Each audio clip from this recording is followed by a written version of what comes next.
नमस्कार साथियों, GK selection point Ramesh मोंड YouTube channel आप सभी का हार्दिक स्वागत करता है। साथियों, आज मैं आपके बीच लेकर आया हूं प्राचीन इतिहास से संबंधित वेरी इंपॉर्टेंट क्वेश्चंस। परीक्षा देने से पूर्व एक बार इन सभी प्राचीन इतिहास के प्रश्नों को आप जरूर सुनकर जाएं। निश्चित रूप से प्रश्न इन्हीं में से पूछा जाएगा। एक एक प्रश्न आपके लिए महत्वपूर्ण सिद्ध होता है कंपटीशन एग्जाम्स में। तो लास्ट टाइम पर रिवीजन आप कर चुके हैं, अच्छी तैयारी आप कर चुके हैं, तो ये जो मेरे द्वारा प्रस्तुत किए गए प्रश्न हैं ये आपके लिए सफलता के नए आयाम स्थापित करेगा। तो शुरू करते हैं आज के प्रश्न। वीडियो अच्छा लगे तो लाइक जरूर करना, अधिक से अधिक साथियों में शेयर करना, और चैनल पर नए हैं तो चैनल को सब्सक्राइब कर लीजिए ताकि मेरे द्वारा प्रस्तुत हर वीडियो का नोटिफिकेशन सबसे पहले आपको प्राप्त हो सके। तो शुरू करते हैं। सबसे पहले प्राचीन इतिहास में लेंगे अपन टॉपिक हड़प्पा सभ्यता। पहला है सिंधु घाटी सभ्यता थी, तो ये थी मात्र प्रधान सभ्यता। प्रसिद्ध पशुपति मोहर कहां से मिली है? तो ये मिली है मोहनजोदड़ो स्थल से। हड़प्पा सभ्यता का सबसे उत्तरी छोर था मांडा। किस सैंधव स्थल से एक बड़ा उत्कीर्ण लेख संभवतः साइन बोर्ड मिला है? तो साइन बोर्ड के अवशेष मिले हैं धोलावीरा। क्षेत्रफल की दृष्टि से सिंधु सभ्यता का दूसरा सबसे बड़ा स्थल है, तो सिंधु सभ्यता का दूसरा सबसे बड़ा स्थल है हड़प्पा। मनके बनाने का कारखाने का साक्ष्य मिला है। मनके बनाने के कारखाने का साक्ष्य देखिए साथियों, दो स्थलों से मिला है। ज्यादातर परीक्षाओं में जो है वो लोथली पूछा जाता है, लेकिन चहुंदड़ों से भी प्राप्त हुआ है। अलंकृत ईंटों के प्रयोग के प्रमाण मिले हैं। अलंकृत ईंटों के प्रमाण जो मिले हैं ये कालीबंगा से मिले हैं। किस स्थल से पॉलिशदार श्वेत पाषाण खंड बड़ी संख्या में मिले हैं? तो पॉलिशदार श्वेत पाषाण खंड बड़ी संख्या से मिले हैं धोलावीरा स्थल से। सिंधु सभ्यता से संबंधित कौन सा स्थल अफगानिस्तान में स्थित है? अफगानिस्तान में है मुंडीगाक। किस हड़प्पाकालीन पुरा स्थलों से धान की खेती के प्रमाण मिले हैं? ये मिले हैं लोथल और रंगपुर स्थलों से। ये दोनों स्थल गुजरात में है। किस स्थल पर हड़प्पा संस्कृति के लोगों को घोड़ों का ज्ञान था? तो वैसे घोड़े से अपरिचित थे सिंधु सभ्यता के लोग, लेकिन फिर भी इस तरह का प्रश्न पूछा जाए तो उत्तर आ जाएगा सुरकोटदा, पाकिस्तान में है ये। किस स्थल से युगल स्त्री पुरुषों के संवादनों का साक्ष्य प्राप्त हुआ है? ये हुआ है लोथल गुजरात से। किस हड़प्पा कालीन स्थल से सूती कपड़े के टुकड़ों के अवशेष मिले हैं? मोहनजोदड़ो से मिले हैं सूती कपड़ों के टुकड़ों के अवशेष।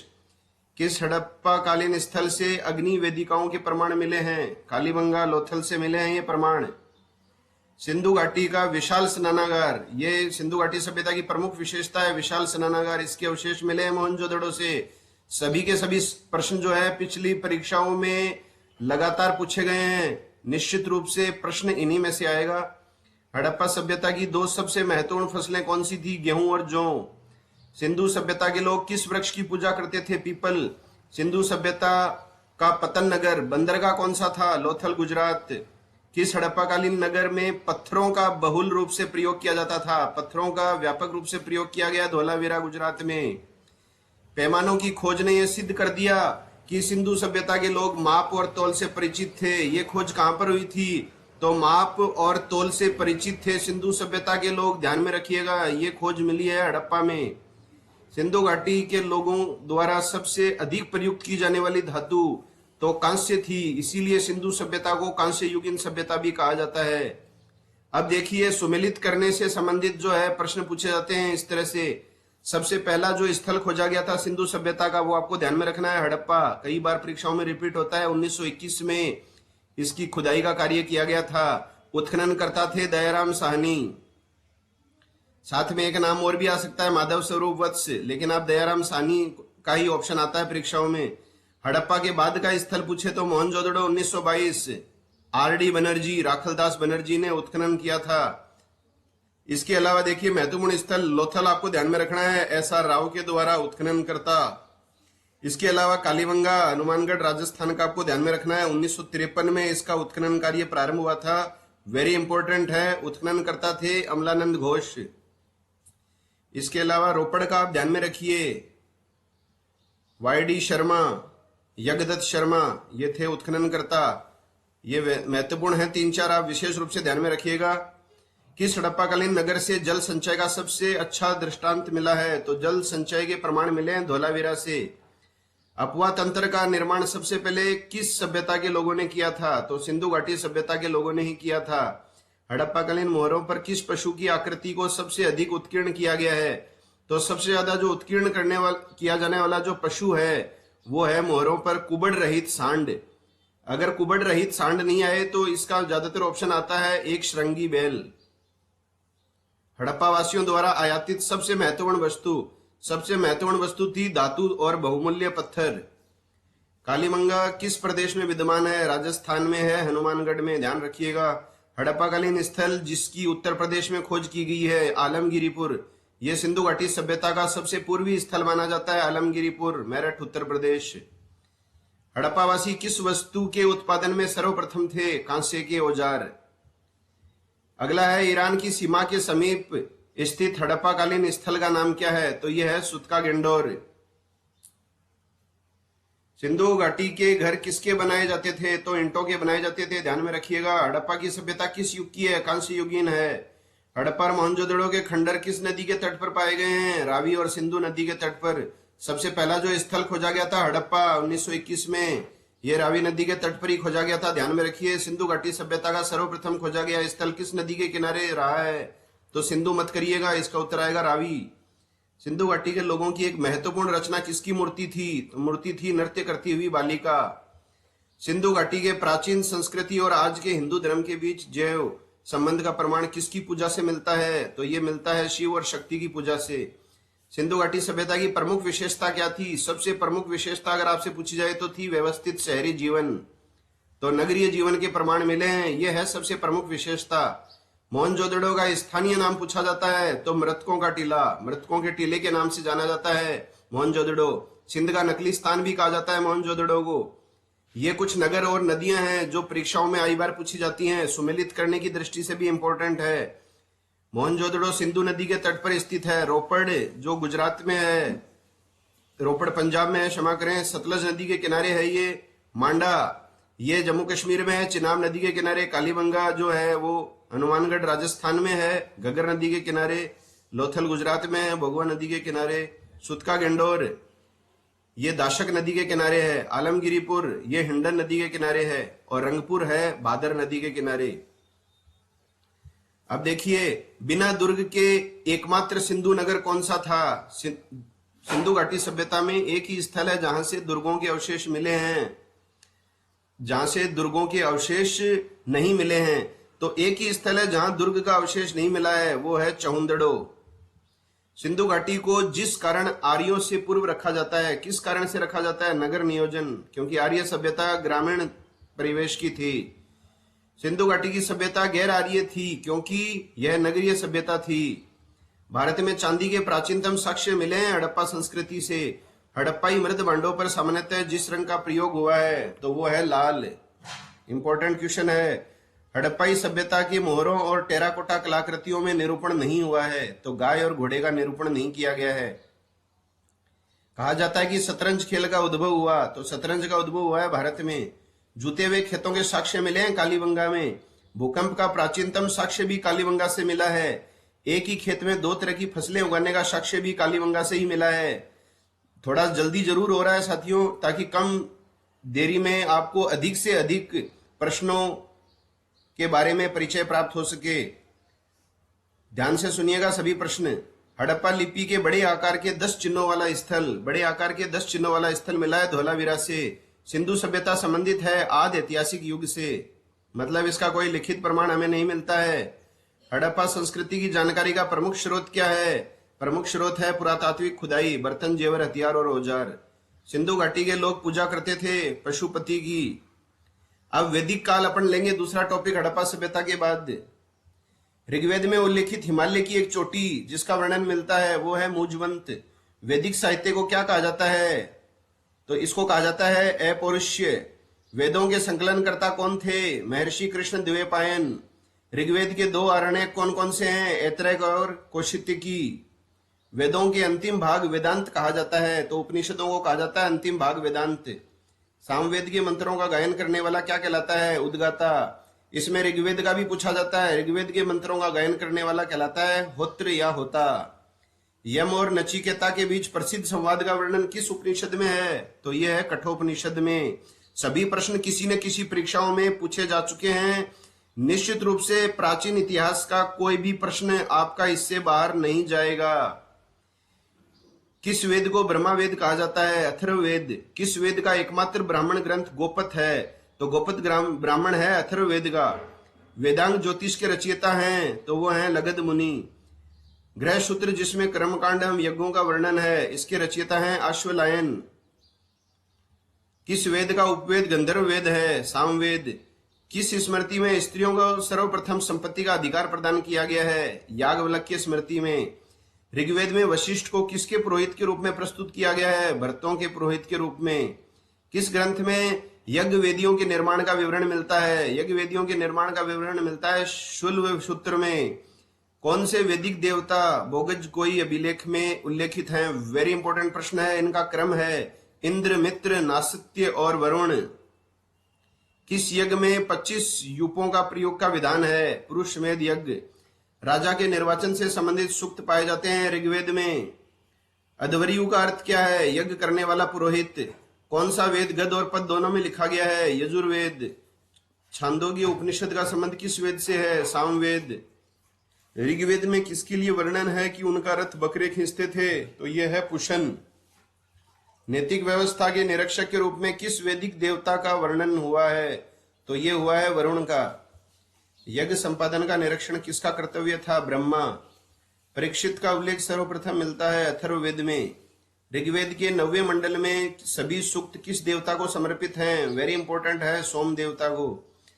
प्रारंभिक वैदिक काल किसके लिए उल्लेखनीय था? पशुपालन। उत्तर वैदिक काल के वेद विरोधी और ब्राह्मण विरोधी धार्मिक अध्यापकों को किस नाम से जाना जाता था? तो वो जाना जाता था श्रमण। भारतीय संगीत का उद्गम किसमें खोजा जा सकता है? सामवेद की संहिता में। स्त्रियों की पुरुषों से बराबरी का काल था ऋग्वेदिक काल, ध्यान में रखिएगा। वैदिक आर्यों का प्रमुख भोजन क्या था? दूध और इससे बने उत्पाद। वैदिक लोगों द्वारा किस धातु का प्रयोग पहले किया गया था? लोहा। वैदिक गणित का सर्वाधिक महत्वपूर्ण ग्रंथ कौन सा है? शुल्ब सूत्र। वेद से संलग्न गद्य टिप्पणियां क्या कही जाती हैं? तो ये कही जाती हैं ब्राह्मण। वैदिक युग में राजा अपनी जनता से जो कर वसूल करते थे उसे क्या कहा जाता था? बलि। वेरी इंपॉर्टेंट क्वेश्चन है ये भी। आरंभिक वैदिक काल में वर्ण व्यवस्था किस पर आधारित थी? तो वैदिक काल के प्रारंभ में वर्ण व्यवस्था आधारित थी व्यवसाय पर। सबसे पुराना वेद कौन सा है? ऋग्वेद। 3 विदुषियों गार्गी, मैत्रेयी और कपिला का घर किस शहर में था? तो कपिला, गार्गी और मैत्रेयी का संबंध था मिथिला शहर से। वेद शब्द का अर्थ क्या होता है? वेरी इंपॉर्टेंट है, पवित्र ज्ञान। वेदों को माना जाता है तो वेदों को श्रुति माना जाता है। आर्यों द्वारा आर्य पूर्वों के साथ अपने संघर्षों में सफल रहे। तो आर्य जो थे वो आर्य पूर्वों के साथ अपने संघर्षों में सफल क्यों रहे? क्योंकि उन्होंने घोड़ों द्वारा चलाए जा रहे रथों का प्रयोग किया था। अब देखिए ऋग्वेद में किसका उल्लेख है? ईश्वर महिमा, श्रोत एवं प्रार्थनाओं का। यजुर्वेद में बलिदान विधि, श्रोत एवं कर्मकांडों का उल्लेख है। सामवेद में संगीत और संगीतमय श्रोतों का उल्लेख है। और अथर्ववेद में जो है औषधियों से संबंधित ज्ञान, तंत्र मंत्र और वशीकरण का उल्लेख किया गया है। वेरी इंपॉर्टेंट है परीक्षा की दृष्टि से। एक प्रश्न आता है वेद त्रयी क्या है? तो प्रारंभिक जो तीनों वेद हैं उनको कहा जाता है वेद त्रयी। ऋग्वेद, सामवेद, यजुर्वेद। अथर्ववेद वेद त्रयी में शामिल नहीं है, ध्यान में रखिएगा। भारत में लोहे के प्राचीनतम साक्ष्य मिले हैं अतरंजी खेड़ा से। अध्यात्म के विषय में यम और नचिकेता का संवाद, ये संवाद मिलता है यम और नचिकेता का कठोपनिषद में। आर्य शब्द इंगित करता है श्रेष्ठ वंश को। आरंभिक वैदिक साहित्य में सर्वाधिक वर्णित नदी कौन सी है? सर्वाधिक वर्णित नदी है सिंधु। अश्किनी की पहचान की जाती है। अश्किनी जो है वो चिनाब नदी का प्राचीन नाम था। ऋग्वेद में उल्लेखित नदी जिससे आर्यों का संबंध अफगानिस्तान से जुड़ता है तो वह है कुभा और क्रुमु। प्रथा चतुष्टय जो वेदोत्तर काल में प्रचलित हुई, तो ये वेदोत्तर काल में प्रचलित हुई थी प्रथा चतुष्टय। ये क्या है? ब्रह्मचर्य, गृहस्थाश्रम, वानप्रस्थ और संन्यास, ये 4 आश्रम हैं। क्रम से लिखे गए हैं, ये क्रम भी पूछा जाता है। सबसे पहले ब्रह्मचारी आता है 25 वर्ष तक, 25 से 50 गृहस्थ आश्रम, 50 से 75 वर्ष होता है वानप्रस्थ, और आखिरी होता है संन्यास से। मोक्ष की चर्चा मिलती है, तो मोक्ष की चर्चा मिलती है उपनिषदों में। वेद मंत्रों की रचना करने वाली ब्रह्मवादिनी कौन थी? लोपामुद्रा। ऋग्वेदिक काल का निष्क जो गले का आभूषण था, परवर्ती काल में बन गया था, ये बन गया था सिक्का। आर्यों के आदि देश के बारे में लिखा है, तो आर्यों के आदि देश के बारे में लिखा है बाल गंगाधर तिलक ने, the Arctic home in the Vedas. ये पुस्तक भी पूछी जाती है। अब अपन बात करेंगे वैदिक काल के बाद में बौद्ध धर्म से संबंधित। गौतम बुद्ध का जन्म स्थान कहाँ है? तो ये लुम्बिनी में इनका जन्म हुआ था। वर्ष भी पूछा जाता है 563 ईसा पूर्व में। बुद्ध का क्या अर्थ होता है? तो बुद्ध का अर्थ होता है ज्ञान की प्राप्ति। बुद्ध को ईश्वर के रूप में पूजने वाले बौद्ध संप्रदाय हैं, तो वो है महायान। और ईश्वर के रूप में न पूजकर सामान्य मनुष्य के रूप में कौन सा बौद्ध संप्रदाय पूजता है महात्मा बुद्ध को? तो वो है हीनयान। किस बौद्ध धर्म में संघ जीवन के नियम प्राप्त होते हैं? तो ये होता है विनय पिटक में संघ जीवन के नियम। बुद्ध के अष्टांगिक मार्ग का स्रोत है तैत्तिरीय उपनिषद। बुद्ध के पूर्व जन्म की कथाएं, जिनको कहा जाता है जातक कथाएं, इनका वर्णन है सूत पिटक में। सबसे प्रसिद्ध जातक कथा क्या है? खुद्दक निकाय। भारतीय यूनानी शासकों में से कौन भारतीय बौद्ध साहित्य में उल्लेखित है? मेनांडर। पहली बौद्ध परिषद कहां पर हुई थी? ये हुई थी राजगृह बिहार में। सबसे प्राचीन संप्रदाय कौन सा है बौद्ध धर्म का? थेरवाद। ध्यान में रखिएगा। अगला प्रश्न है, किस भाषा का ज्यादा बौद्धवाद के प्रचार के लिए प्रयोग किया गया है? तो वो है पाली भाषा। महायान बौद्ध संप्रदाय का सबसे महत्वपूर्ण ग्रंथ, महायान बौद्ध संप्रदाय का सबसे महत्वपूर्ण ग्रंथ माना जाता है प्रज्ञा पारमिता सूत्र। महायान संप्रदाय का उदय कहाँ माना जाता है? आंध्र प्रदेश में। बौद्ध ग्रंथों पिटकों की रचना किस भाषा में हुई है? तो ये हुई है प्राकृत भाषा, या आ सकता है पाली भाषा। तो सूत पिटक, विनय पिटक और अभिधम पिटक, इनकी रचना हुई है प्राकृत भाषा में। त्रिपिटक किसका धार्मिक ग्रंथ है? तो यह है बौद्धों का। प्राचीन रत्नगिरी महाविहार कहाँ स्थित है? महाराष्ट्र में है ये। महात्मा बुद्ध ने किस स्थान पर परिनिर्वाण या महापरिनिर्वाण प्राण त्याग किया था? तो महापरिनिर्वाण जो इन्हें प्राप्त हुआ था, ये हुआ था कुशीनगर में। चौथी बौद्ध परिषद कहाँ आयोजित की गई थी? कुंडलवन कश्मीर में।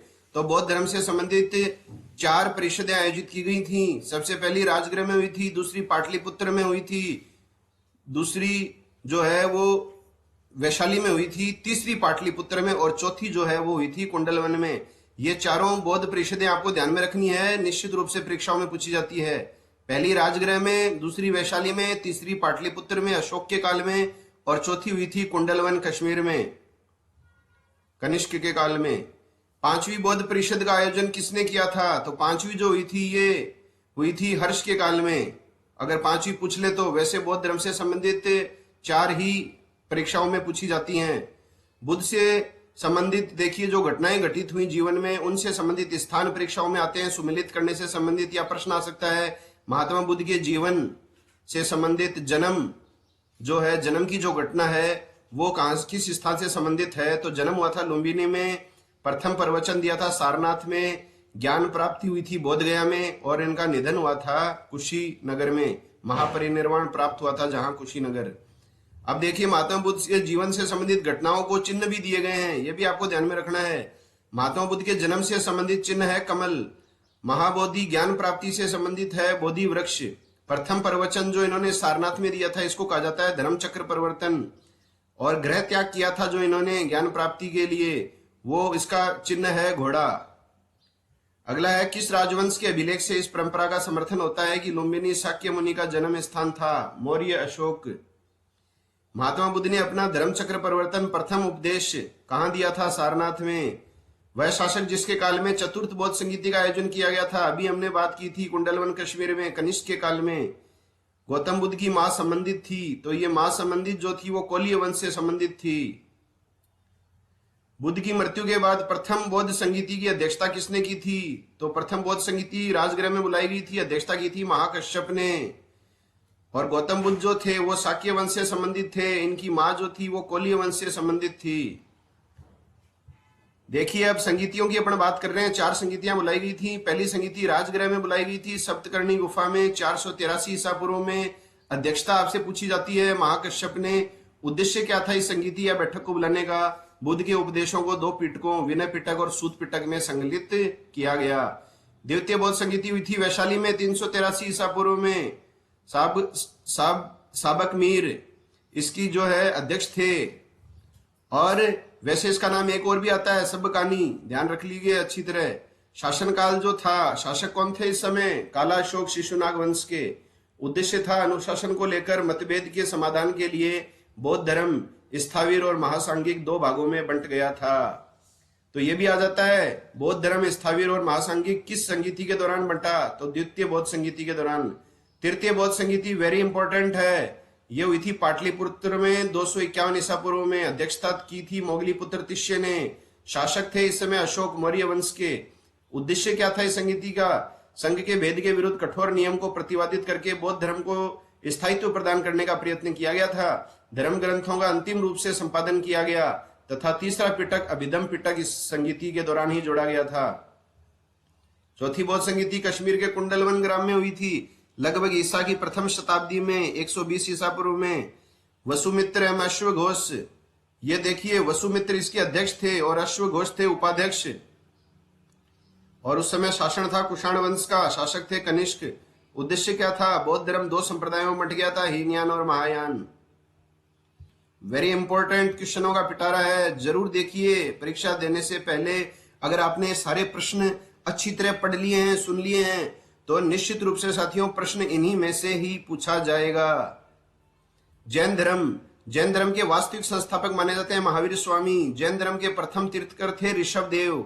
कुल 24 तीर्थकर हुए थे जैन धर्म में। प्रथम जो तीर्थकर थे वो ऋषभ देव थे और 24वें तीर्थकर थे महावीर स्वामी। 23वें थे पार्श्वनाथ। ये आपको ध्यान में रखना है अच्छी तरह से। बौद्ध धर्म से संबंधित प्रश्नों के बाद में जैसे अपना एक जो प्रश्न है वो इसमें जैन धर्म से ही संबंधित है कि बौद्ध साहित्य जो लिखा गया है उसमें महावीर स्वामी को क्या कहा गया है। तो बौद्ध साहित्य में महावीर स्वामी को जो कहा गया है वो कहा गया है निकंठनाथपुथ। ये आपको ध्यान में रखना है। महावीर स्वामी की माता का नाम था त्रिशला। जैन के उत्तर भारत के प्रमुख 2 केंद्र कौन थे? जैन धर्म के उत्तर भारत के केंद्र उज्जैन और मथुरा। महावीर स्वामी के दिए मौलिक सिद्धांत 14 प्राचीन ग्रंथों में संकलित हैं। इन्हें 14 पूर्व कहा जाता है। इन ग्रंथों को क्या कहा जाता है? जिसमें महावीर स्वामी के दिए मौलिक सिद्धांतों का उल्लेख है, पूर्व। जैन मठों को क्या कहा जाता है? बसादी या बसदीस। जैन धर्म मुख्य रूप से अपनी किस विशेषता के कारण लोकप्रिय हुआ? तो ये लोकप्रिय हुआ था वर्ण व्यवस्था की बुराइयों से छुटकारा दिलाने के लिए। महावीर स्वामी की मृत्यु हुई थी पावापुरी में। संसार के धर्मों को 3 प्रमुख वर्गों जैसे अग्रणी धर्म, कमतर धर्म तथा आदिम धर्म में वर्गीकृत कर सकते हैं। जैन धर्म किस वर्ग में आता है? तो ये आता है कमतर धर्म में। महावीर स्वामी का जन्म किस नाम के क्षत्रिय गोत्र में हुआ था? तो इनका जन्म हुआ था ज्ञात्रक वंश में। अगला है जैन धर्म में अनेक प्रकार के ज्ञान को परिभाषित किया गया है। इनका शाब्दिक अर्थ पूछा जाता है। मति का मतलब होता है इंद्रिय जनित ज्ञान, श्रुति का मतलब श्रवण ज्ञान, अवधि का मतलब दिव्य ज्ञान, मनः पर्याय का मतलब होता है अन्य व्यक्तियों के मन मस्तिष्क का ज्ञान, केवल्य का मतलब होता है पूर्ण ज्ञान, निर्ग्रंथ एवं जितेंद्रिय को प्राप्त करने वाला ज्ञान होता है केवल्य। अगला है पर्युषण वर्ष किसके द्वारा मनाया जाता है? तो जैनियों के द्वारा मनाया जाता है। यह वर्ष पर्व है इनका, ये पर्युषण पर्व। तमिल का गौरव ग्रंथ जीवक चिंतामणि किस धर्म से संबंधित है? जैन धर्म। राजस्थान में माउंट आबू पर दिलवाड़ा मंदिरों का निर्माण किस धर्म के अनुयायियों ने करवाया? जैन धर्म के अनुयायियों ने। महावीर स्वामी की मृत्यु हुई पावापुरी में। तीर्थकर शब्द संबंधित है जैन धर्म से। जैन तीर्थकों के क्रम के अंतिम कौन थे? महावीर स्वामी। जैन धर्म में पूर्ण ज्ञान के लिए शब्द है तो वो है केवल्य शब्द। त्रिरत्न सिद्धांत, सम्यक आचरण, सम्यक चरित्र एवं सम्यक ज्ञान किस धर्म की महिमा करते हैं? वो है जैन धर्म। तो जैन धर्म में त्रिरत्न है, सम्यक आचरण, सम्यक चरित्र और सम्यक ज्ञान। अणुव्रत सिद्धांत का प्रतिपादन किसने किया? तो अणुव्रत सिद्धांत का प्रतिपादन किया था जैन धर्म ने। शादवाद सिद्धांत है किससे संबंधित? जैन धर्म का सिद्धांत है। अनेकांतवाद किसका क्रोड सिद्धांत एवं दर्शन है? वेरी इंपॉर्टेंट है जैन धर्म का। तो साथियों प्राचीन इतिहास के भाग 1 में सारी जानकारियां मैं आपको दे चुका हूं। हड़प्पा सभ्यता, वैदिक सभ्यता, बौद्ध धर्म और जैन धर्म से संबंधित। अगला जो भाग आएगा प्राचीन इतिहास का वो होगा मौर्य काल और गुप्त काल के संदर्भ में। इसी तरह से जीके सिलेक्शन पॉइंट रमेश मोंड यूट्यूब चैनल से बने रहें। निश्चित रूप से आपके समक्ष सभी महत्वपूर्ण प्रश्नों का पिटारा मेरे द्वारा प्रस्तुत किया जाता रहेगा। मिलते हैं नई वीडियो के साथ, तब तक के लिए जय हिंद, जय भारत, वंदे मातरम।